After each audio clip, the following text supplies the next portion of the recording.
Provide कर दिया जाएगा। टोटल मैं बता दे रहा हूँ, जनपद आजमगढ़ में दिनांक 30/1/26 तक कुल 1,29,880 फॉर्म 6 आए हैं, यानी नाम जोड़ने के लिए 1,29,880 लोगों का आवेदन प्राप्त हुआ है। NRI के 6 का 42 आवेदन प्राप्त हुआ है। नाम काटने के संबंध में 2,319 फॉर्म प्राप्त हुए हैं और संशोधन के संबंध में 27,349 प्रारूप 8 प्राप्त हुए हैं। तो ये पूरा डिटेल है, ये आपको विधानसभा वार भी दे दिया जाएगा जो 30 जनवरी तक की हमारी प्रगति रही है उसके संबंध में। इसके बाद जो नो मैपिंग श्रेणी है उसमें कुल 1,58,627 मतदाता थे जो 26 दिसंबर 2025 तक जिनको अपना 2003 का डिटेल देना था और नहीं दे पाए थे अपना या अपने माता पिता दादा दादी नाना नानी का, तो वो ऐसी संख्या हमारे यहाँ 1,58,627 थी। इसमें सबके नोटिस जारी किए जा चुके हैं, सबकी तिथियां निर्धारित की गई, उनकी सुनवाई भी चल रही है। आज संज्ञान के दिन भी जो है उनकी सुनवाई के लिए सभी AEROs को जिलाधिकारी महोदय द्वारा निर्देशित किया गया है कि वो बूथ पर उन मतदाताओं की भी सुनवाई करेंगे। तो ये चीजें हैं। इसके अतिरिक्त अगर नो मैपिंग से संबंधित 13 प्रकार के दस्तावेज हैं जो मतदाता अपना लगा करके अपनी सुनवाई के समय अपना अपने माता पिता जिसका भी जैसा अप्लीकेबल है वो लगा करके उसकी सुनवाई में अपना साक्ष्य दे सकते हैं। सुनवाई हमारे यहाँ रेगुलरली चल रही है और धीरे धीरे हम लोग जो है नो मैपिंग वाले सभी केसेस टेकअप करके उनको खत्म कर रहे हैं। तो जब नो मैपिंग वाला सभी अपडेट दे देगा मतदाता अपना जो वांछित है तो उसका नाम मतदाता सूची में फाइनल पब्लिकेशन में रहेगा। अगर कोई मतदाता अपने वांछित अभिलेख उपलब्ध नहीं करा पाया, जो ये 13 कैटेगरी के अभिलेख हैं, तो फिर उसका नाम अंतिम मतदाता सूची में नहीं रहेगा। लेकिन बिना उसको पर्याप्त सुनवाई का अवसर दिए, बिना उसको पर्याप्त ये अवसर दिए कि वो अपना साक्ष्य दे सके, किसी का भी नाम जिसका नाम ड्राफ्ट लिस्ट में आया है उसका नाम नहीं काटा जाएगा जब तक कि ये ERO पूरी तरह से संतुष्ट स्वयं नहीं बोलेंगे कि हमने इसको सुनवाई का पर्याप्त अवसर दिया था, उसके बाद भी इसके द्वारा अपडेट नहीं प्रस्तुत किए गए। तो सभी EROs को आयोग द्वारा भी निर्देशित किया गया है एक ही बार में किसी का सुनवाई करके उसका नाम ना हटाया जाए, उसको कम से कम 1-2 मौके और दिए जाए ताकि वो अपने अभिलेख प्रस्तुत कर दे। अगर कोई हमें बताता है कि साहब हमने अभिलेख के लिए अप्लाई कर रखा है, हमें कुछ दिन में अपना अभिलेख मिल जाएगा, तो उसे अवसर दिया जा रहा है, लेकिन ये अवसर 27 फरवरी तक ही दिया जाएगा। तो ये आप सभी के माध्यम से जनपद आजमगढ़ के सभी संबंधित मतदाताओं को हम लोगों को ये मैसेज पहुंचाना है।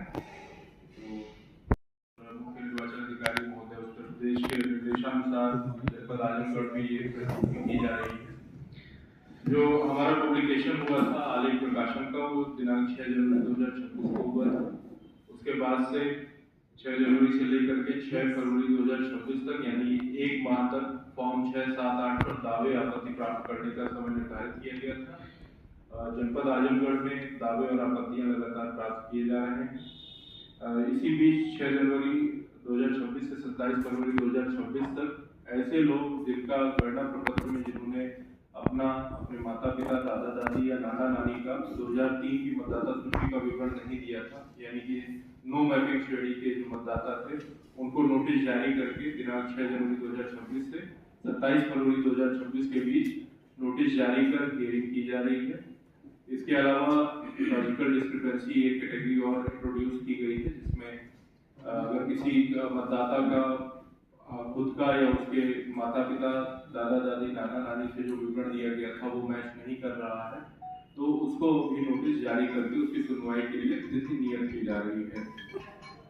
दिनांक 3 मार्च 2026 तक सभी पैरामीटर्स को चेक करते हुए मतदाता सूची को चेक करते हुए फाइनल किया जाएगा और दिनांक 6 मार्च 2026 को फाइनल पब्लिकेशन होगा।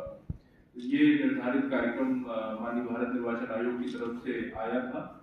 इसके संबंध में आप सभी लोगों को बताया गया है। आप सभी अवगत हैं कि जनपद आजमगढ़ में 2 लोकसभाएं 10 विधानसभाएं हैं, कुल 4,387 बूथ हैं। सभी बूथों पर हमारे BLO तैनात हैं। कुल 444 हमारे सुपरवाइजर BLO सुपरवाइजर तैनात किए गए हैं। 2298 मतदान केंद्र हैं जिस पर पदाधिकारी अधिकारी नियुक्त किए गए हैं जो वहां पर विशेष अभियान की तिथियों पर बैठ करके दावे आपत्ति प्राप्त करने में BLO का सहयोग करते हैं। इसके अतिरिक्त कुल 172 सहायक निर्वाचन रजिस्ट्रीकरण अधिकारी AEROs तैनात किए गए हैं जो अभी तक सुनवाई कर रहे थे। इनकी भी संख्या लॉजिकल डिस्क्रिपेंसी के नोटिस को देखते हुए बढ़ा प्रयास कर रहे हैं आयोग की परमिशन से।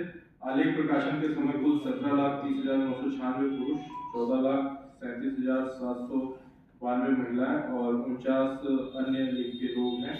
इस प्रकार कुल 31,68,837 मतदाताओं की आलेख प्रकाशन की हमारी निर्वाचक नामावली 6 जनवरी 2026 को पब्लिश हुई थी। इस संबंध में पॉलिटिकल पार्टीज को जो राष्ट्रीय या राज्य मान्यता प्राप्त राजनीतिक दल हैं उनको ये सूची एक सॉफ्ट कॉपी और एक हार्ड कॉपी उपलब्ध कराई गई थी 6 तारीख को। उसके बाद जिलाधिकारी महोदय के दिशा निर्देशन में राजनीतिक दलों की बैठक की गई थी। उनके सुझाव, उनकी जो आपत्तियां थी, उनकी शंकाएं थी, उनका समाधान किया गया और उस पर हम लोग सभी निर्वाचक रजिस्ट्रीकरण अधिकारी, सभी AERO, सभी सुपरवाइजर और सभी BLO के माध्यम से जो भारत निर्वाचन आयोग के दिशा निर्देश है उसके क्रम में हम लोग ये कार्रवाई आगे बढ़ा रहे हैं। आप लोगों के माध्यम से हमें ये सभी जन सामान्य तक सूचना पहुंचानी है कि दावे आपत्ति जो फॉर्म 6 के रूप में आ रहे हैं, फॉर्म 7 से 8 के रूप में आ रहे हैं, तो उसका एक शॉर्ट डिटेल बनाया गया है। किसके किसके लिए क्या क्या अपडेट चाहिए होंगे वो मैं एक बार आपके सामने पढ़ दे रहा हूँ। फॉर्म 6 नया निर्वाचक अगर कोई है, नया मतदाता बनना चाह रहा है, जनरली 18 साल जैसे एज कंप्लीट होता है उस समय फॉर्म 6 भरता है। तो उस फॉर्म 6 को भरने के लिए उसे क्या क्या चाहिए, 2 तरह के प्रमाण चाहिए, आयु का प्रमाण चाहिए और निवास का प्रमाण चाहिए। आयु के प्रमाण में उसका जन्म प्रमाण पत्र, 10वीं की मार्कशीट और पते के प्रमाण पत्र में उसका आधार, राशन कार्ड, बिजली, पानी बिल और पासपोर्ट साइज फोटो है।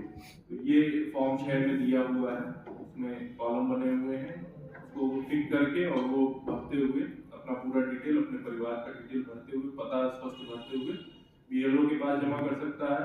voters.eci.in पर अपना स्वयं मोबाइल नंबर डाल करके उसको रजिस्टर कर सकता है, ऑनलाइन कर सकता है और वोटर हेल्पलाइन ऐप के माध्यम से भी ऑनलाइन कर सकता है। तो ये 3 तरीके हैं जिसके माध्यम से मतदाता बनने के लिए फॉर्म 6 भरा जा सकता है। इसी तरह विदेश में रहने वाले भारतीय नागरिकों के लिए फॉर्म 6 की व्यवस्था की गई है। जो रहते विदेश में है लेकिन नागरिकता उनकी जो है अभी भी भारत की है, पासपोर्ट वो इंडियन पासपोर्ट होल्ड कर रहे हैं, उनके लिए 6 की व्यवस्था की गई है। वो अपना पासपोर्ट साइज, अपना भारतीय पासपोर्ट की कॉपी जिसमें पहला पेज और आखिरी पेज, साथ में जो उनका लेटेस्ट वीजा लगा हुआ है, किस देश में वो रह रहे हैं, वो लगाते हुए फॉर्म 6 का अपना भारतीय दूतावास में या बूथ पर भी अप्लाई कर सकते हैं अगर वो देश में आए हुए हैं।